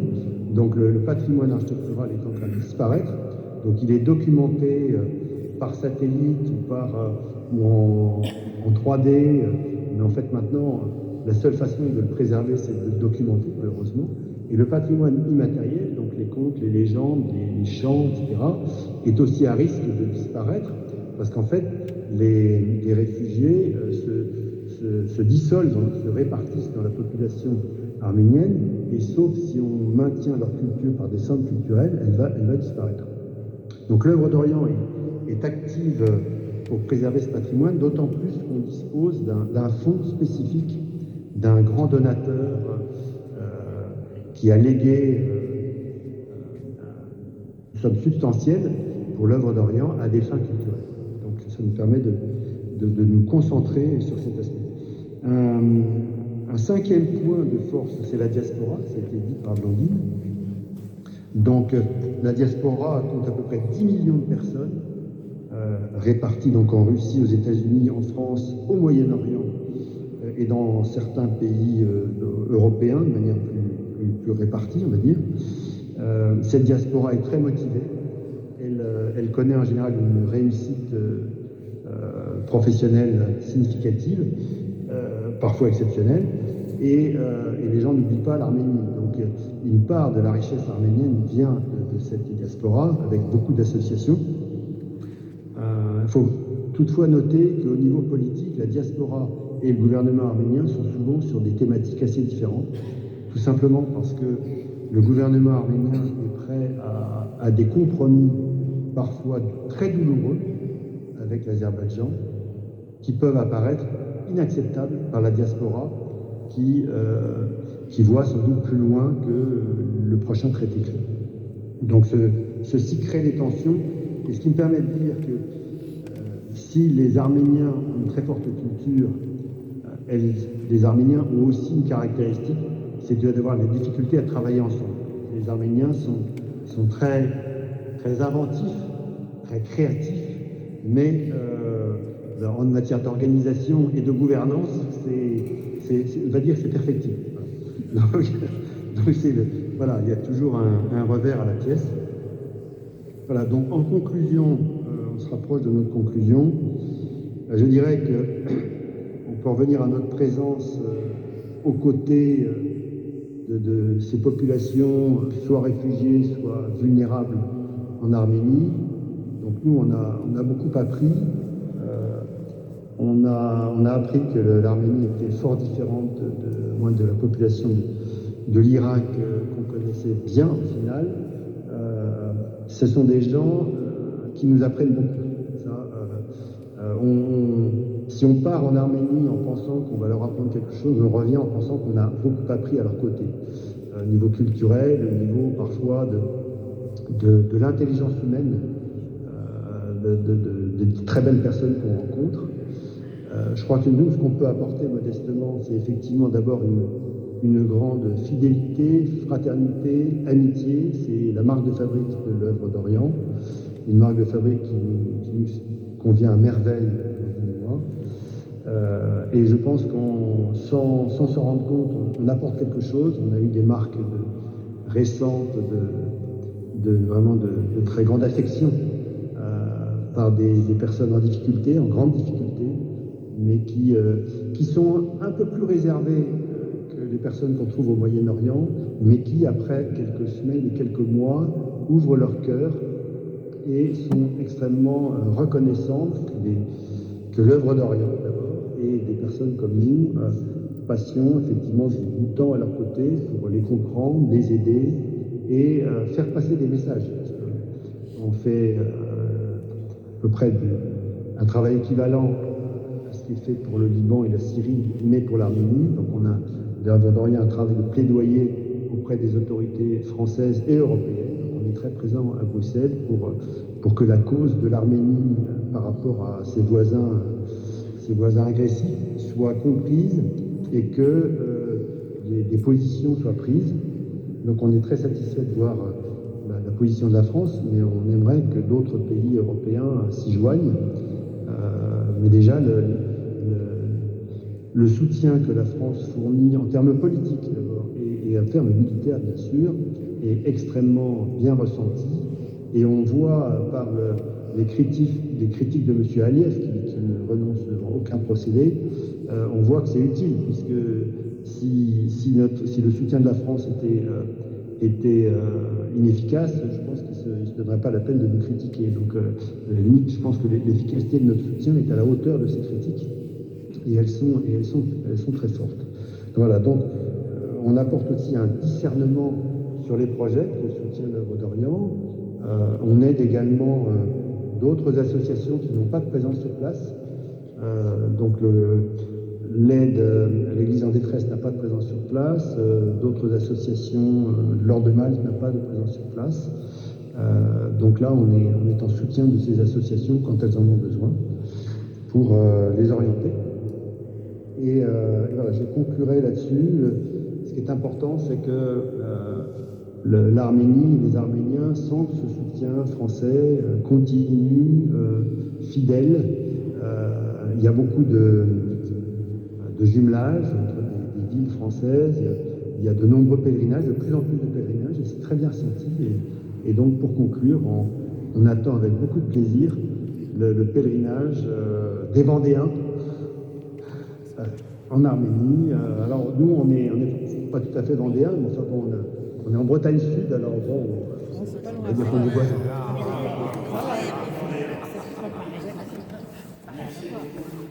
On vous considère comme vendéen. On a un double cœur quand on peut accueillir. Voilà.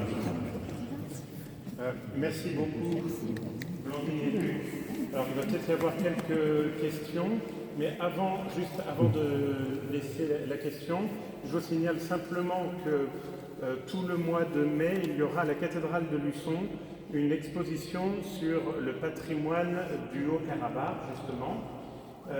Et le samedi 24 mai à 17h, à l'occasion de la Journée internationale des chrétiens d'Orient, nous aurons à la cathédrale de Luçon une messe en rite arménien avec un prêtre arménien catholique qui viendra célébrer, et nous aurons un chœur de haute qualité dirigé par Paul Crépeau comme il y a 4 ans, avec des Vendéens qui chanteront en arménien.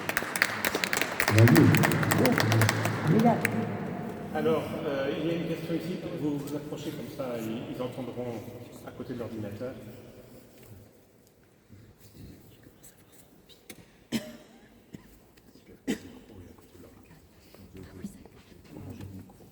Bonsoir, déjà merci.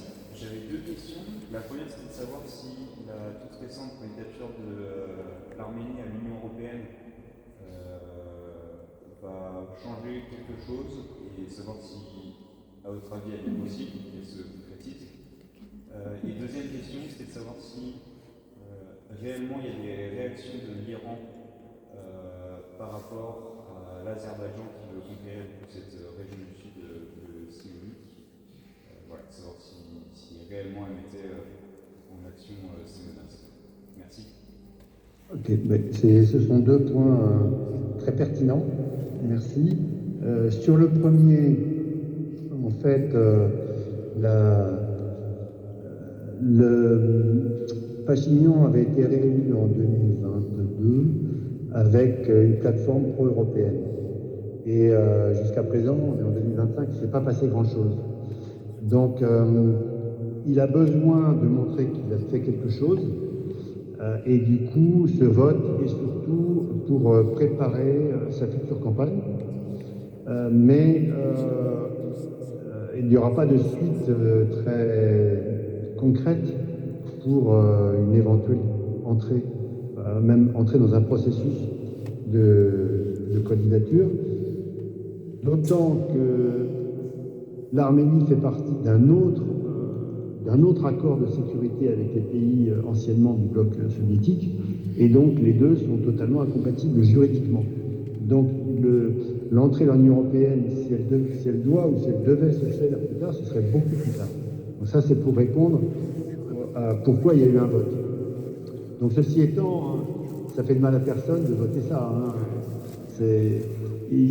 Pachinian est certainement allé expliquer en Russie qu'il ne fallait pas se vexer parce que c'était pour la galerie. Et d'ailleurs, les Russes n'ont pas tellement râlé. Alors maintenant, vis-à-vis de l'Iran, il faut voir que il y a des échanges très étroits entre l'Iran et l'Arménie, et les Iraniens sont très appréciés individuellement et même en tant que pays, bien que ce soit un pays musulman chiite, à tel point que l'Iran et l'Arménie déposent ensemble des projets pour le patrimoine immatériel de l'UNESCO. Et par exemple, ils ont obtenu ensemble que l'Iran dépose un pèlerinage arménien en Iran, au titre du patrimoine immatériel. Et donc c'est l'Iran qui a déposé pour un pèlerinage chrétien. C'est quand même tout à fait étonnant. Il reste une grosse communauté arménienne dans le nord de l'Iran. Oui, en plus. Et l'Iran, franchement, redoute que l'Azerbaïdjan relie ces deux parties, parce qu'à ce moment-là, l'Iran n'a plus d'accès vers le nord, vers la mer Noire. En fait. Mais pour avoir accès à la mer Noire, les camions iraniens, ils passent par l'Arménie et la Géorgie et ils arrivent au port de Bartouny. Donc, ils perdraient cette possibilité-là, donc ils perdraient l'accès à la mer Noire. Et donc ça, c'est hors de question. Donc, ils ont installé un consulat à Kapan, dans le sud, effectivement. Je pense qu'ils ont... Alors, ils sont très affaiblis, l'Iran est très affaibli en ce moment. C'est pour ça qu'effectivement, l'impact de l'Iran sur les menées d'Aliyev risque de s'affaiblir. Mais en tout cas, pour eux, je dirais que c'est primordial. Et la Russie aussi est contre le fait que l'Azerbaïdjan relie ces deux parties, parce que la Russie veut garder le contact direct avec l'Iran sans passer par l'Azerbaïdjan. Voilà, donc la Russie et l'Iran sont contre, et donc il y a un équilibre qui doit se trouver, et tout ça donc est totalement incertain. Honnêtement, nous, un peu comme l'ambassade de France en Arménie, on est pessimiste pour 2025, et puis, très récemment, Pachinian et Aliyev ont annoncé qu'ils étaient proches de signer un traité de paix. Et personne ne sait ce qu'il y a dedans. Et donc, ça suscite plus d'inquiétude que de réassurance auprès des experts qu'on a consultés. Voilà. Est-ce qu'il y a une autre question? Oui.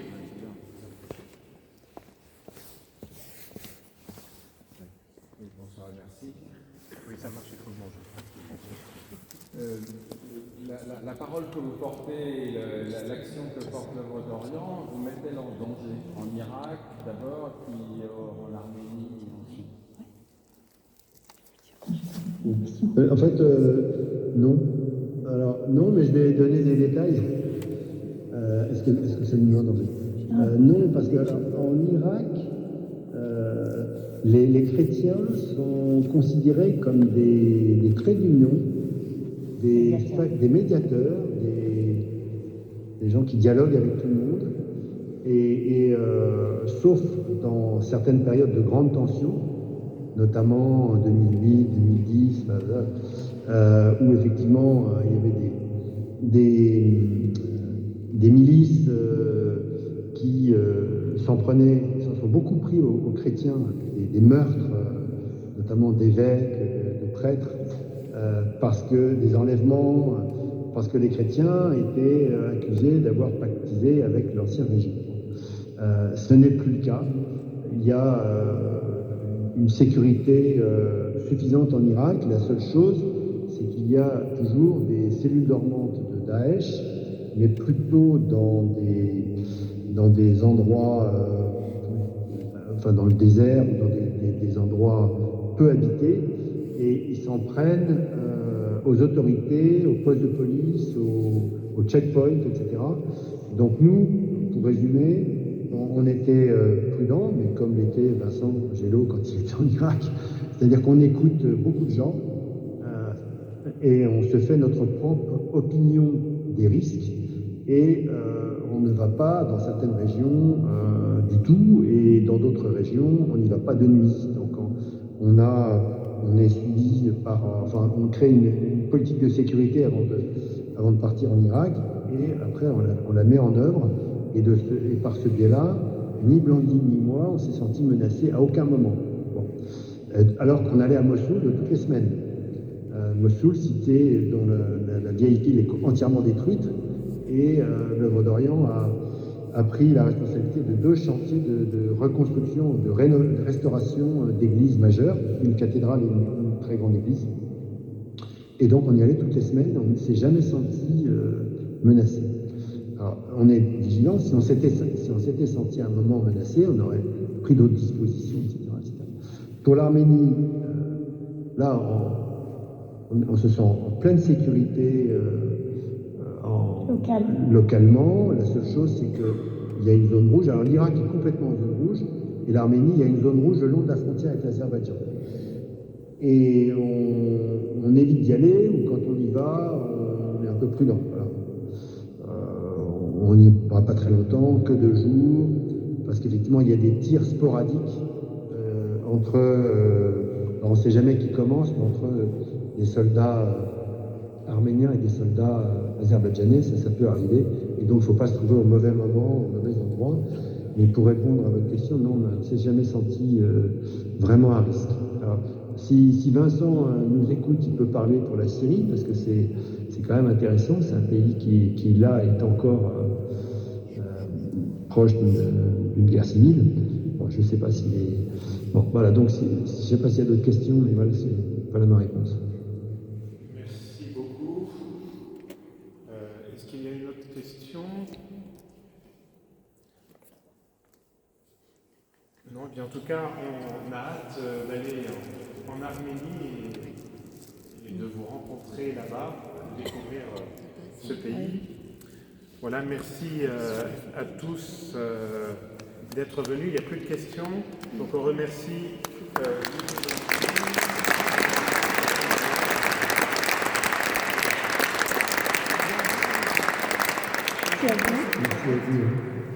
Merci à vous et à Vincent de vous être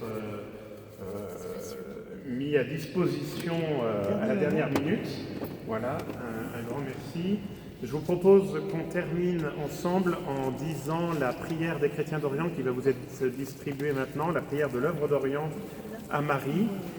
Et il y aura donc tout juste à la sortie, voilà, des paniers pour ceux qui veulent donner quelque chose pour aider l'œuvre d'Orient.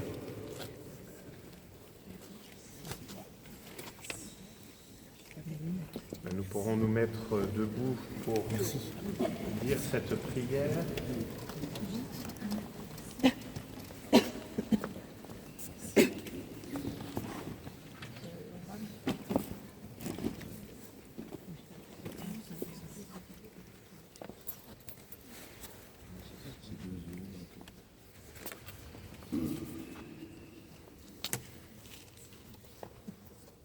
Au nom du Père et du Fils et du Saint-Esprit. Amen. Sous votre protection, ô très sainte Mère de Dieu, les chrétiens des églises d'Orient ont toujours trouvé refuge.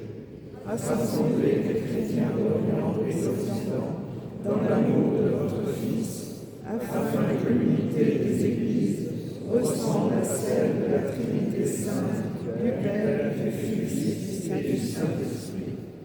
Donnez-leur le courage dans les épreuves, la patience dans la persécution, l'espérance dans les conflits. Ô vous, reine d'Abraham, faites que les fidèles des 3 religions, juives, chrétiennes et musulmanes, se traitent fraternellement en fils et filles du même Père. Qu'ils recherchent la paix en cette terre où parle le prince de la paix.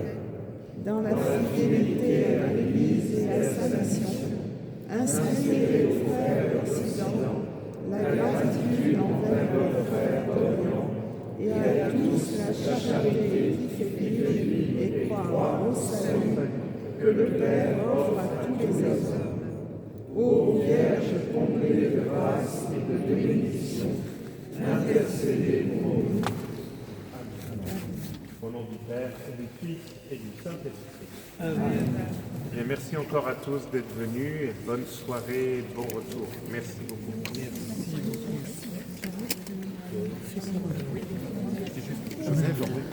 Joseph, il faut...